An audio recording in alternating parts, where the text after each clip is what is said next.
que ustedes puedan aprender.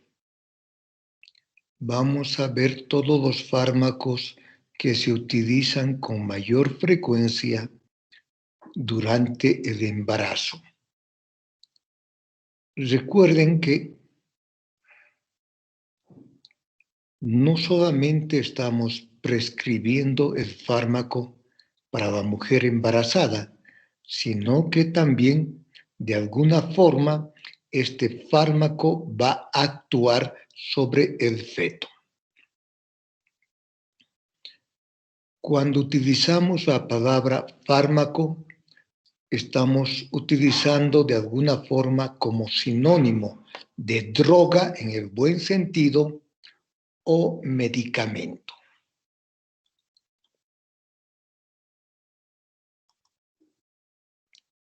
Antecedentes. Una mujer embarazada, en promedio, usa 4 a 10 fármacos, en promedio. Ustedes saben que es frecuente las náuseas y vómitos. Hay que utilizar antieméticos. Son frecuentes los dolores. Hay que utilizar analgésicos. Es necesario disminuir el riesgo de malformaciones del tubo neural y tenemos que utilizar ácido fólico.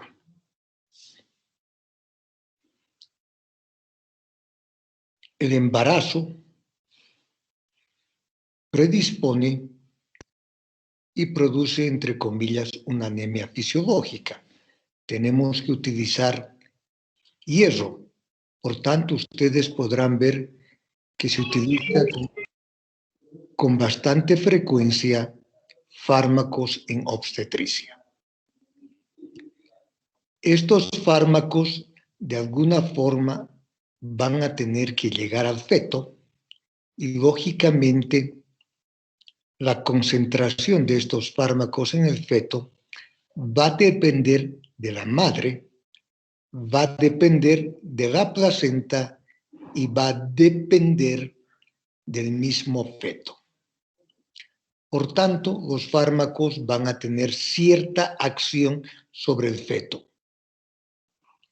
Por eso, cuando se utiliza fármacos en la embarazada, tiene que tener una indicación de que realmente es necesario.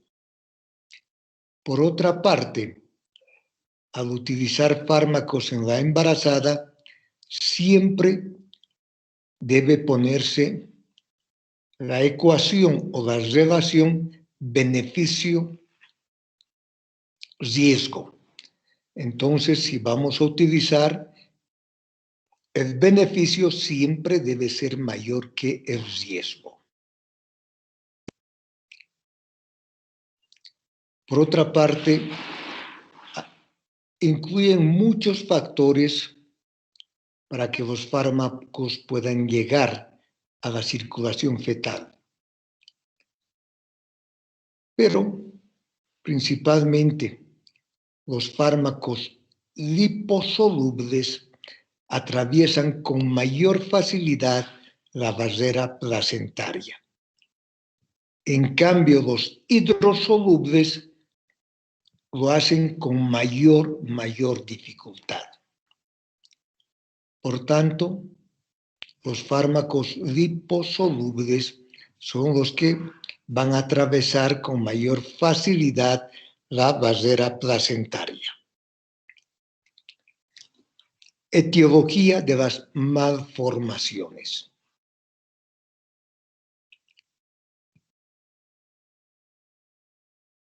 Los fármacos son la causa de las malformaciones en un 2 a 3% de los recién nacidos que presentan alguna malformación.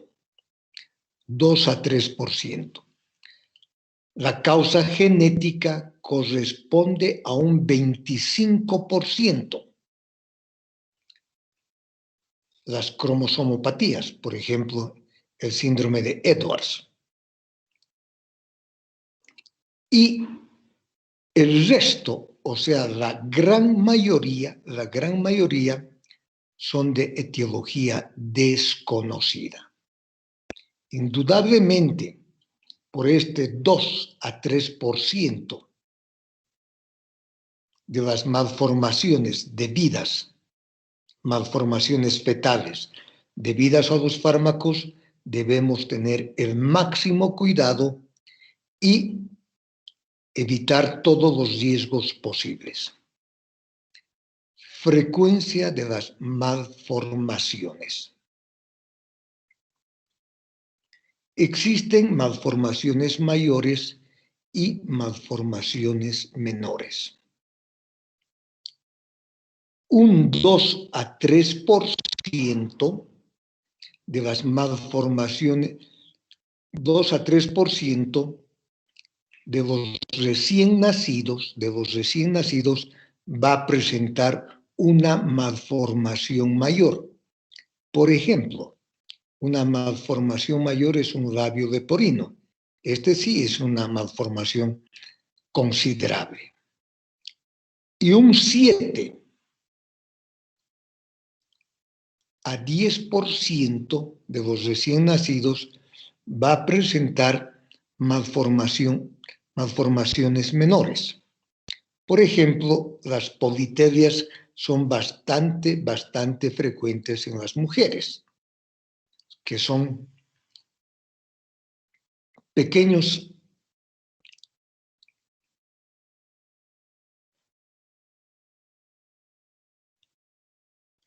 pezones en la mujer en la línea mamaria. A veces son tan pequeños que uno no les da importancia. Por ejemplo, falanges más acortadas en relación a la falange contralateral. Y así existen una serie de pequeñas malformaciones menores que frecuentemente pasan inadvertidos.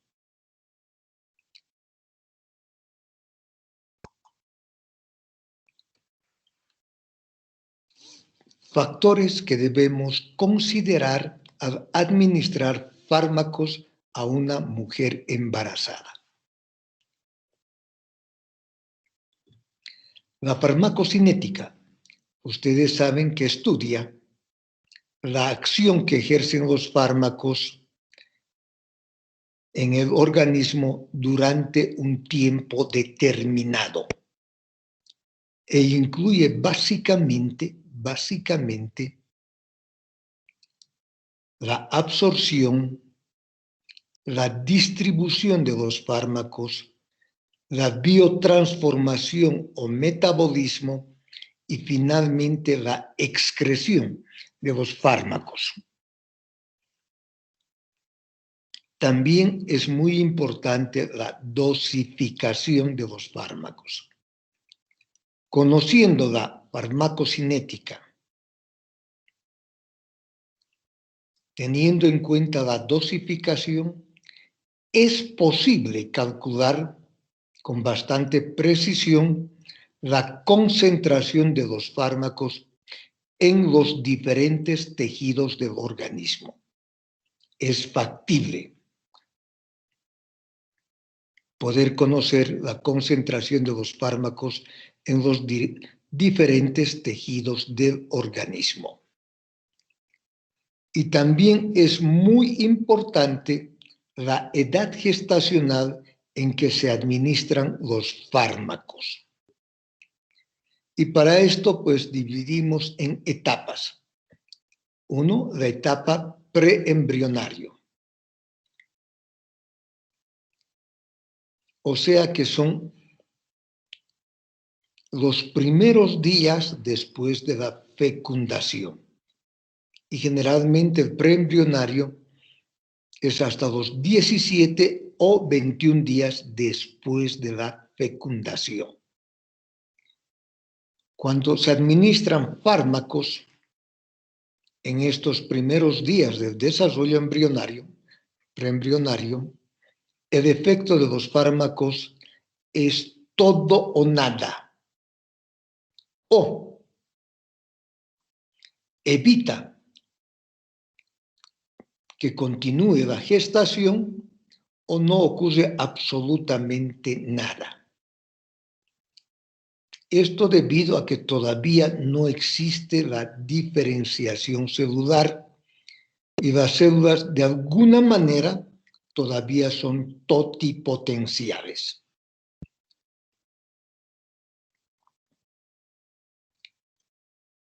Por tanto, todavía no hay una diferenciación completa de las hojas embrionarias, ectodermo, endodermo, y saben ustedes que la última a diferenciarse es el mesodermo.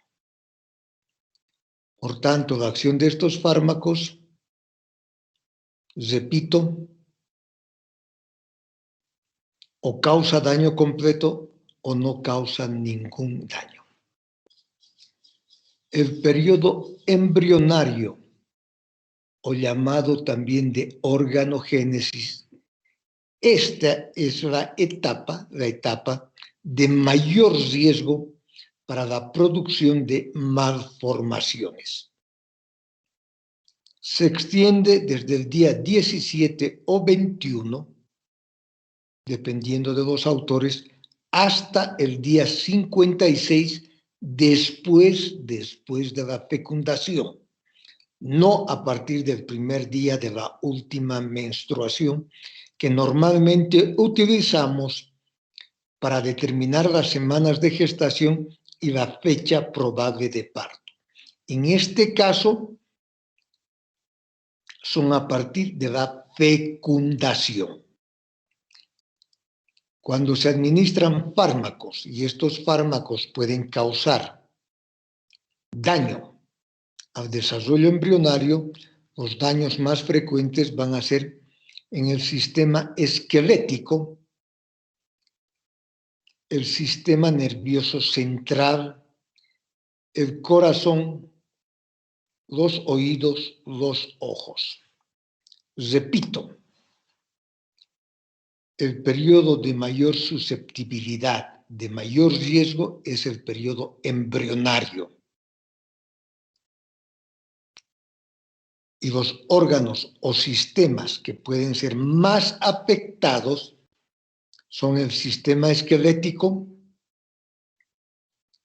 el sistema nervioso central, corazón, ojos y oídos. Luego está la etapa fetal, donde la posibilidad de ocasionar malformaciones es mucho menor y más bien se pueden provocar ciertas alteraciones. Se puede observar que algunos fármacos pueden alterar la velocidad del desarrollo de los órganos fetales y tener cierta, entre comillas, disabilidad. Pero malformaciones serias prácticamente es mínimo en el periodo fetal. Periodo fetal significaría a partir de los 57 días después de la fecundación. Y finalmente el perinatal, donde ya prácticamente se va a producir el nacimiento y muchas veces los órganos, como hemos visto, el hígado y todos esos no están completamente maduros que puedan cumplir satisfactoriamente las diferentes funciones que deben efectuar. Por eso es que si administramos este tipo de fármacos al final del embarazo, poco tiempo antes de nacer, todavía los fármacos van a seguir actuando en el neonato y podrían provocar ciertas alteraciones. Una cosa son las alteraciones y otra cosa son las malformaciones. Por ejemplo, una alteración puede provocar una taquicardia, una hipoglicemia, una hiperbilirubinemia transitoria, etcétera, que después pueden resolverse en forma adecuada y sin dejar mayores secuelas.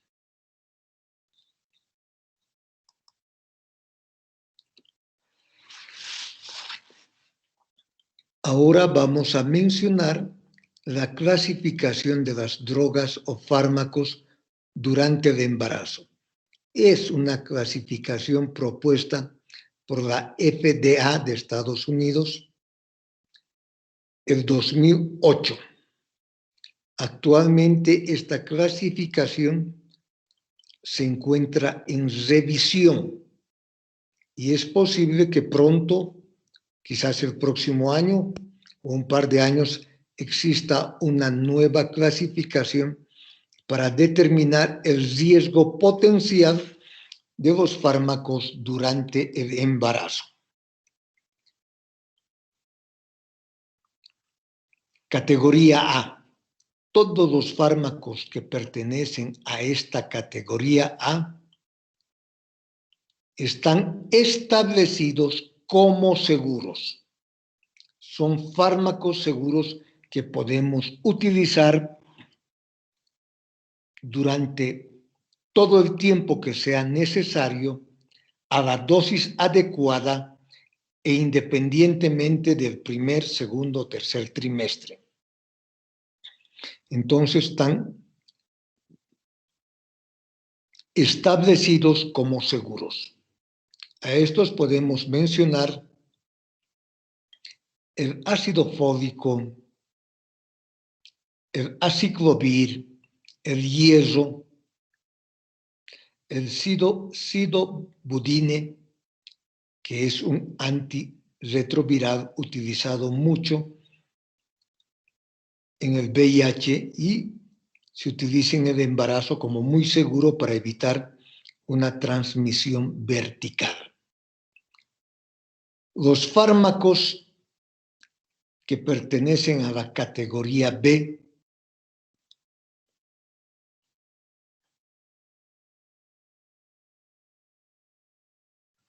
están considerados como presumiblemente seguros. Y muchos de los fármacos que utilizamos en el embarazo corresponden a la categoría B, presumidos como seguros. Por ejemplo, están los antieméticos, los antihistamínicos, están el acetaminofeno o paracetamol. Y son fármacos utilizados con mucha frecuencia. Ya dijimos que en el embarazo es frecuente utilizar los antieméticos, analgésicos como el paracetamol, antihistamínicos también se utilizan con frecuencia. En la categoría C están aquellos fármacos con seguridad incierta. Y entre estos podemos mencionar a la digoxina, a la nifedipina, a los beta bloqueadores, que también en casos de embarazo de alto riesgo y dependiendo de la patología, utilizamos con bastante frecuencia. Más que provocar malformaciones, pueden observarse alteraciones, que repito, que cuando se suspende el fármaco se pueden revertir estas alteraciones. En realidad, en la práctica, los fármacos que más utilizamos son los de la categoría B y también, aunque con menor frecuencia, los de la categoría C. Los fármacos de la categoría D están catalogados como inseguros, pero que en algunas circunstancias, cuando se utiliza, el beneficio es mayor que el riesgo. Por ejemplo, a esta categoría podemos mencionar el metotrexate. Lógicamente son fármacos que se utilizan en condiciones especiales, en cuadros clínicos especiales. Pero repito, se requeriría utilizar en situaciones especiales, el beneficio aún va a ser mayor que el riesgo. Los fármacos de la categoría X son considerados altamente inseguros. Por tanto, están totalmente contraindicados, porque el riesgo va a ser mucho, mucho mayor que el beneficio. Por ejemplo, los inhibidores de la ECA. Y ustedes saben que utilizamos con bastante frecuencia fuera del embarazo para problemas de hipertensión. La fenitoína, un anticonvulsivante que se utiliza con mucha frecuencia en epilepsia. Y otro fármaco, la talidomida, fármaco que fue retirado ya hace varios años, porque no sé si recuerdan una malformación, la amelia y la focomelia. Cuando los recién nacidos de madres que recibieron talidomida presentaban amelia o focomelia. En la amelia directamente las manitos pegados a la cintura escapular y los pies a la cintura pélvica. Entonces, los fármacos de la categoría C, altamente inseguros, totalmente contraindicados. Los de la categoría A, establecidos como seguros. Categoría B, presumidos como seguros. Categoría C, seguridad incierta. Pero repito, los fármacos de la categoría B son muy utilizados, lógicamente los de la A, y también con relativa frecuencia se utilizan fármacos que corresponden a la categoría C.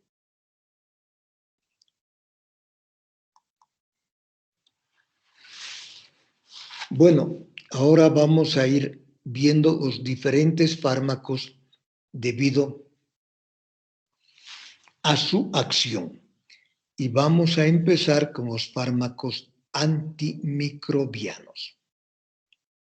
Son seguros, se pueden utilizar sin ningún riesgo, la penicilina, la ampicilina, la amoxicilina. Ustedes conocen perfectamente las indicaciones para la penicilina, para la ampicilina, amoxicilina.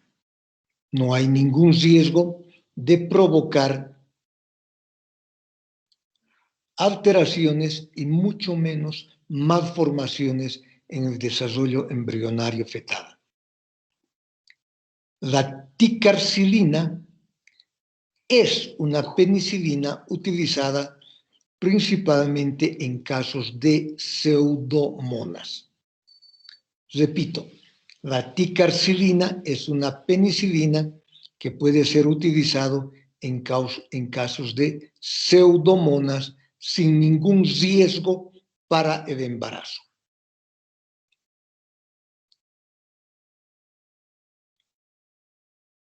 La cloxacilina, dicloxacilina, se utiliza en casos de infecciones por penicilinasa resistente. Penicilinasa resistente, utilizado principalmente en casos de infecciones por Staphylococcus aureus. Las cefalosporinas probablemente sean los antimicrobianos más utilizados durante el embarazo.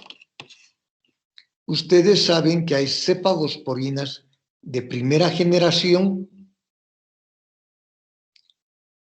como el cepadroxido, la cefradina, la cefalotina, la cefalexina.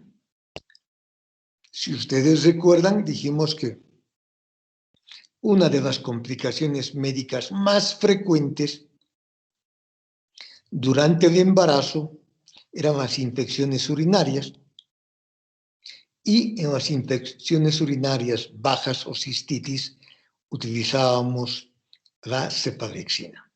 Por tanto, son fármacos muy utilizados sin ningún riesgo. Cuando mencionamos de las penicilinas, lógicamente, si la paciente es alérgica, pues va a estar contraindicado. Y recuerden además que un 15%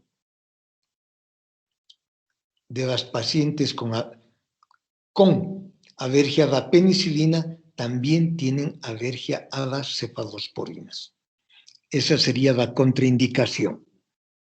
Luego están las de segunda generación, como el cefaclor, la cefurixima, que en la práctica son muy poco utilizados. Los de tercera generación probablemente son los antimicrobianos más utilizados en las mujeres embarazadas. La cefixima, la cefotaxima, la ceftriaxona y la cefticidina. Utilizamos mucho la ceftriaxona.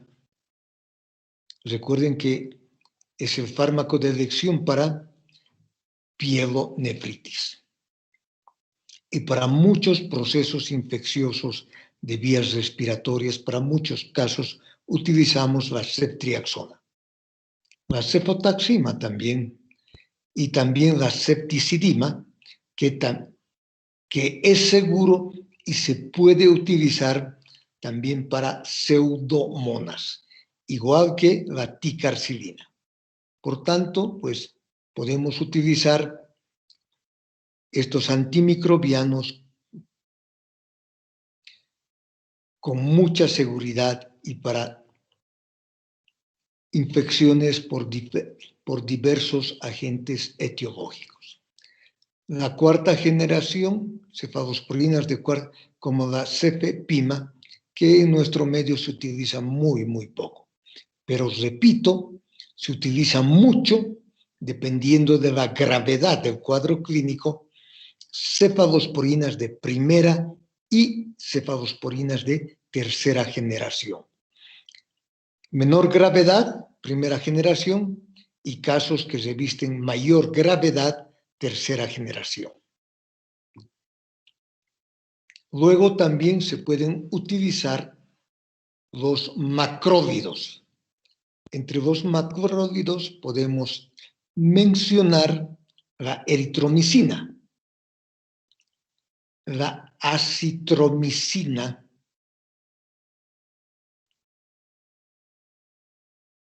la claritromicina, que ustedes saben se utiliza mucho para Helicobacter pylori, la espiramicina y la roxitromicina. Estos son macrólidos que se pueden utilizar con seguridad durante el embarazo. La espiramicina que hemos mencionado, utilizamos para embarazadas con toxoplasmosis. Si en los exámenes prenatales, en la primera consulta o en la consulta que sea, siempre pedimos también toxoplasmosis como un examen básico. Si estuviera con este problema y además dependiendo del tipo de inmunoglobulina, si requiere tratamiento, tenemos que hacer con espiramicina, que no hay riesgo durante su empleo para el tratamiento de la toxoplasmosis en la mujer gestante.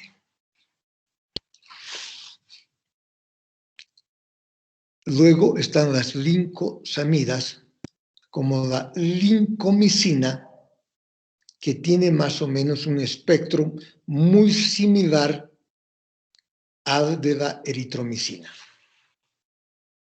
Sobre todo, más que todo, para gram positivos.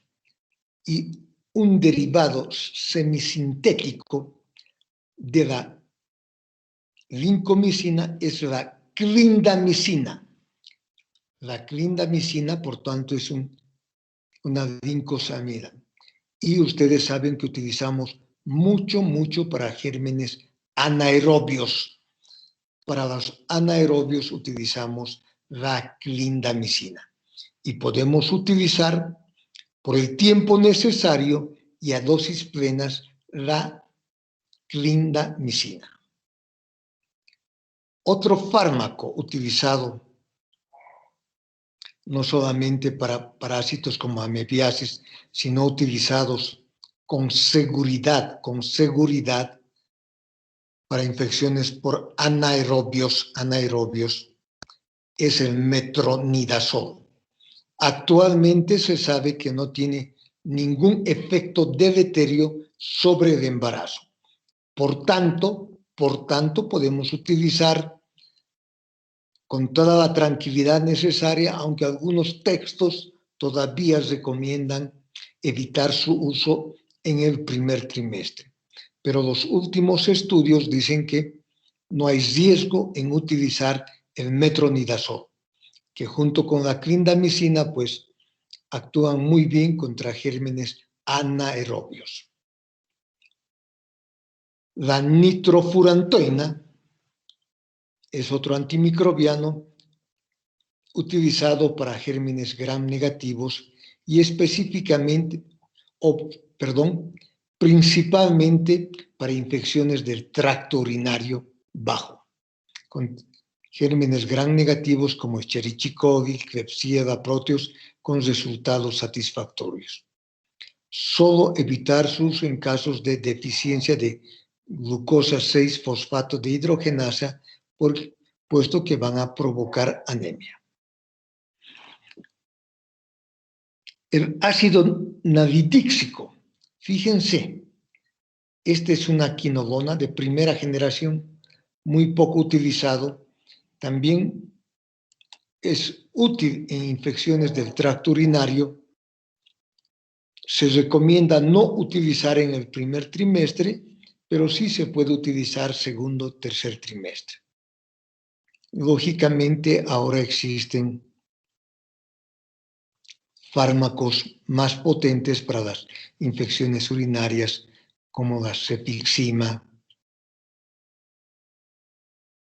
las cefalosporinas.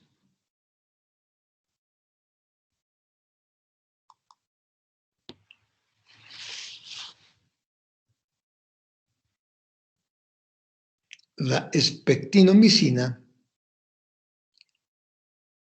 es un fármaco que deriva del Streptomyces spectabilis y se utiliza para la gonorrea. 1 gramo es suficiente para curar la gonorrea y podemos utilizar sin ningún riesgo durante el embarazo. La colicistina, la polimixina B son antimicrobianos que se utilizan principalmente por vía tópica. La colicistina también corresponde a la polimixina E. Los aminoglucósidos en general están contraindicados. La streptomicina puede provocar sordera, la tobramicina, la amicacina, la gentamicina. Actualmente se está utilizando cada vez con mayor frecuencia la gentamicina. porque dentro de los aminoglucósidos se ha observado que es el que tiene un riesgo mínimo de causar daño. Y si ustedes recuerdan, dijimos que en casos de pielonefritis en una mujer embarazada, utilizábamos ceftriaxona más gentamicina para evitar una sepsis o un síndrome de dificultad respiratoria del adulto. Por tanto, cada vez se va asociando la gentamicina a antibióticos, a cefalosporinas de tercera generación en casos de procesos infecciosos bastante severos. La cloroquina es un fármaco utilizado para casos de paludismo y también no existe riesgo en utilizar durante el embarazo.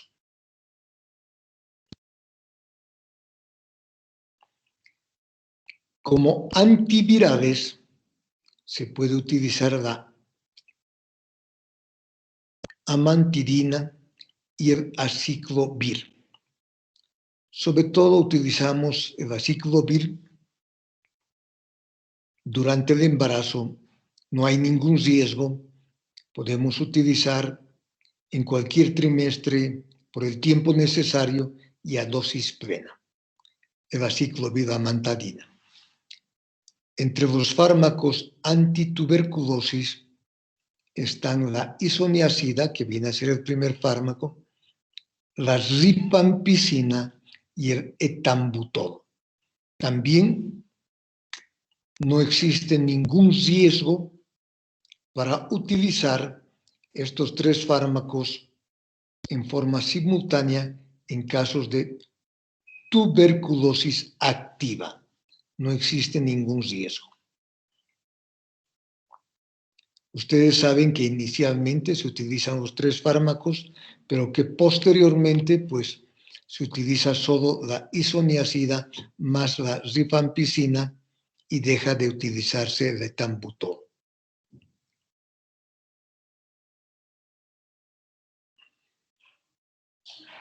Entre los fármacos antifúngicos o antimicóticos están la grisiofulvina, la nistatina, el miconazol,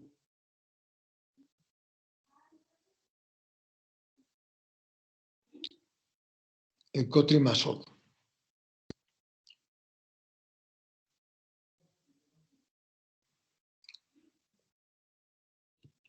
Ahora vamos a hablar de algunos fármacos que deben utilizarse considerando el riesgo. El cloranfenicol en épocas anteriores era un antimicrobiano muy utilizado con una potencia adecuada para diferentes cuadros infecciosos. Se utilizaba con bastante éxito, por ejemplo, para la fiebre tifoidea, pero que puede provocar al final del embarazo el síndrome del niño gris. Ustedes saben en qué consiste este síndrome, que por tanto es un fármaco prácticamente que ya no se encuentra, sobre todo por el riesgo de la aplasia medular, que es una respuesta idiosincrática, muy poco frecuente, pero es un riesgo mayor. Antes se podía utilizar en el primer y segundo trimestre. Las sulfonamidas, porque pueden ocasionar, sobre todo, más que en el feto, en el neonato, hiperbilirubinemia, inclusive hasta kernícteros.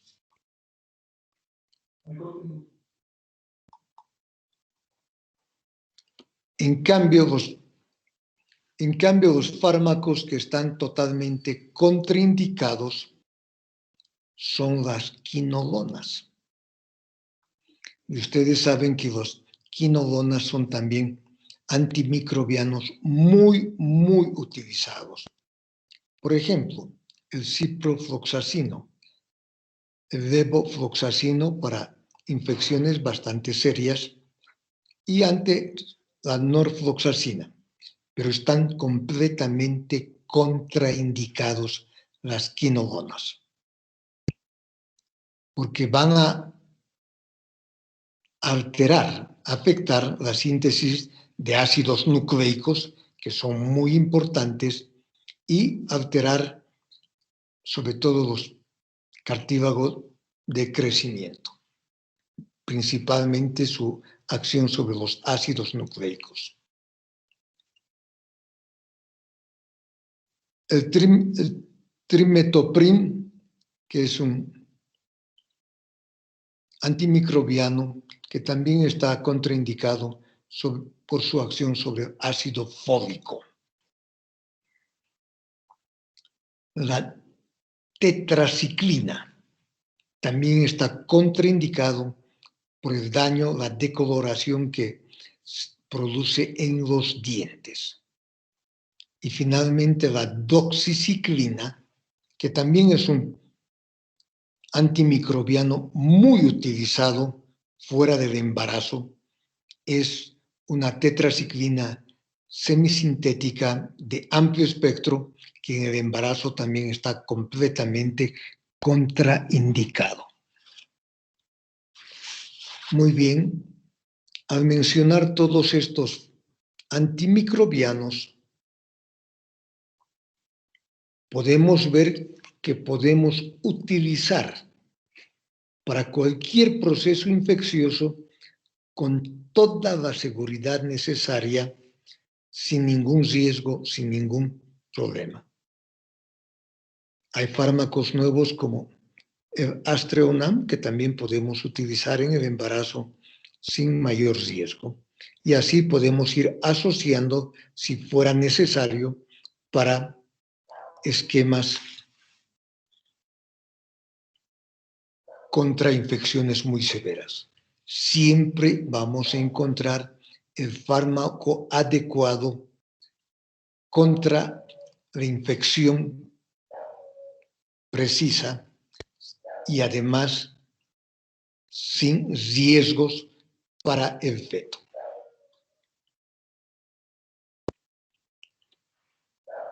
Analgésicos.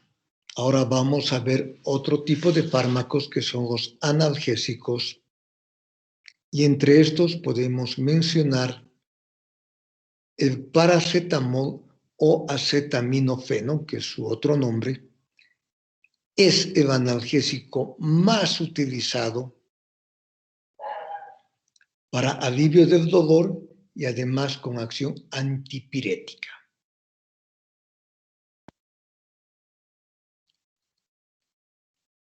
El propoxifeno es un opioide,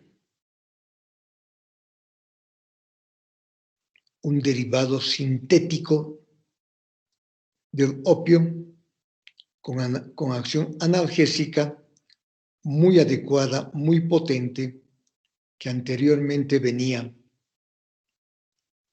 como componente fundamental de un analgésico conocido como clocidol. Clocidol, ya sea por vía oral o por vía parenteral. Ahora se ha retirado del mercado, pero tiene muy buena acción analgésica. Es 5 veces menos potente que la morfina, pero con muy buena acción analgésica. Luego, la codeína es un derivado del opio. Es un analgésico narcótico. Y ustedes saben que los narcóticos también reciben el nombre de estupefacientes. La codeína, por tanto, es un analgésico potente, pero también tiene acción antitusiva. Todo va a depender de la dosis. Se utiliza en casos especiales, es un analgésico bastante potente, es un derivado, se obtiene del opio, junto con la morfina y junto con la tebaina, que son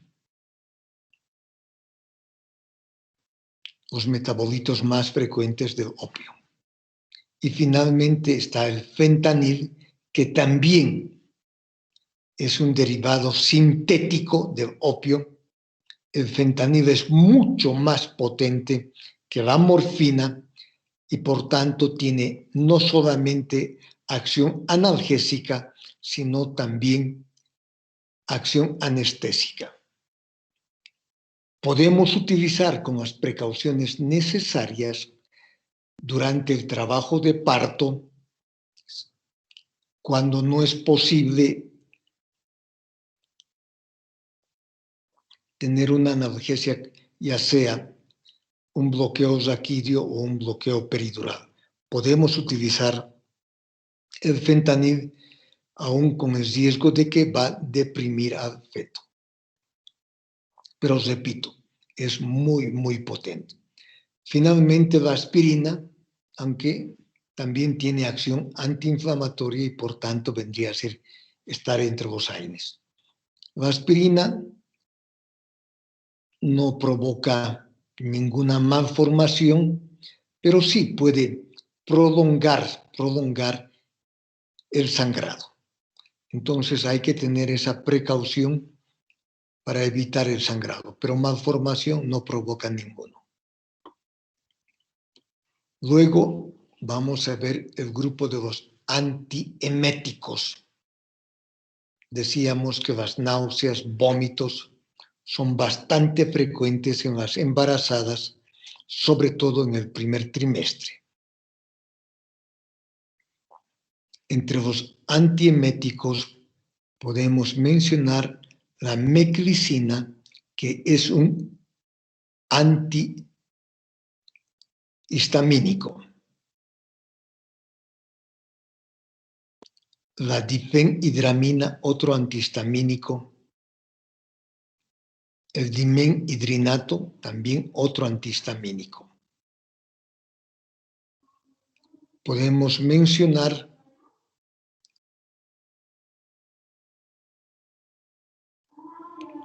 la clorpromacina, que este sí es un tranquilizante mayor,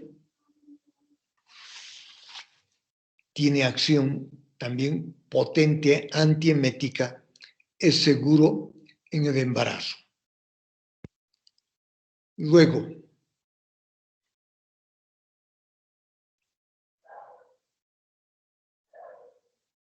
Luego tenemos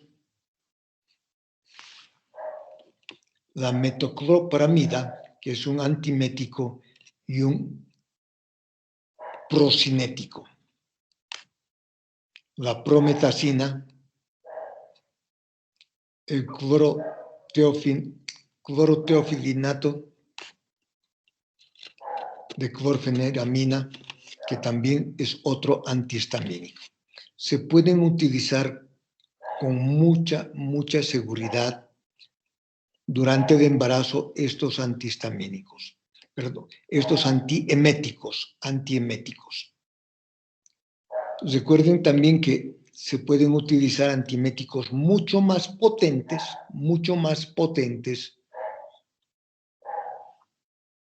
sobre todo cuando se está haciendo tratamiento para quimioterapia. Estos otros antieméticos mucho más potentes generalmente están en la categoría C, y los que acabamos de mencionar están en la categoría A o en la categoría B, por tanto se pueden utilizar con mucha seguridad.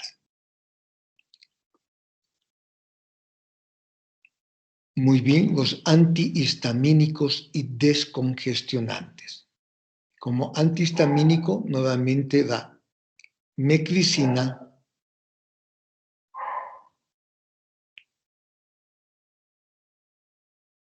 la loratadina, la cetiricina, y como descongestionante la pseudoefedrina. Otro antihistamínico, la clorfeniramina. Recuerden que todos los antigripales en general tienen un analgésico antipirético que es el paracetamol. Tienen un antihistamínico que frecuentemente es la clorfeniramina y un descongestionante que es la pseudoefedrina. Por tanto, en una mujer con resfrío común, con todas las molestias de lo que implica el resfrío común un cuadro gripal sencillo, podemos utilizar los antigripales sin ningún riesgo a pesar de sus tres componentes: analgésico antipirético, antihistamínico y descongestionante. No hay ningún problema, podemos utilizarlos. Y los antiácidos en base a hidróxido de aluminio y magnesio, el magadrato, que es hidróxido de aluminio y magnesio no absorbible, y también podemos utilizar la cimetidina, la ranitidina, la famotidina, que en general están en la categoría B. Y también se utiliza ahora cada vez más el omeprazol, que está considerado en la categoría C. Como ustedes han podido ver, podemos utilizar fármacos con bastante seguridad para la mujer embarazada y evitando riesgos en el feto. Muy bien, la próxima clase vamos a continuar con todo el grupo de fármacos que se utilizan con cierta frecuencia durante la práctica médica y que también en algunas ocasiones es necesario utilizar en la mujer embarazada. Si alguien tiene alguna pregunta, por favor, puede hacer en este momento. ¿Alguna pregunta, alguna duda, por favor?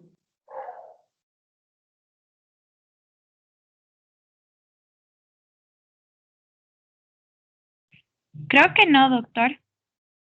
Bueno, si no hay dudas, no hay preguntas, o por lo menos para la próxima clase del día jueves, que vamos a continuar con fármacos en obstetricia, vamos a ver todos, hasta los anticonvulsivantes, los tranquilizantes, todos esos vamos a ver.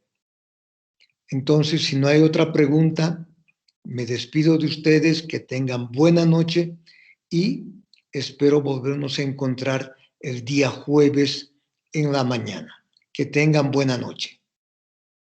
Buenas noches, doctor. Buenas noches, Hasta doctor. luego. Gracias, doctor. Buenas noches. Hasta luego, doctor. Hasta luego, buena noche.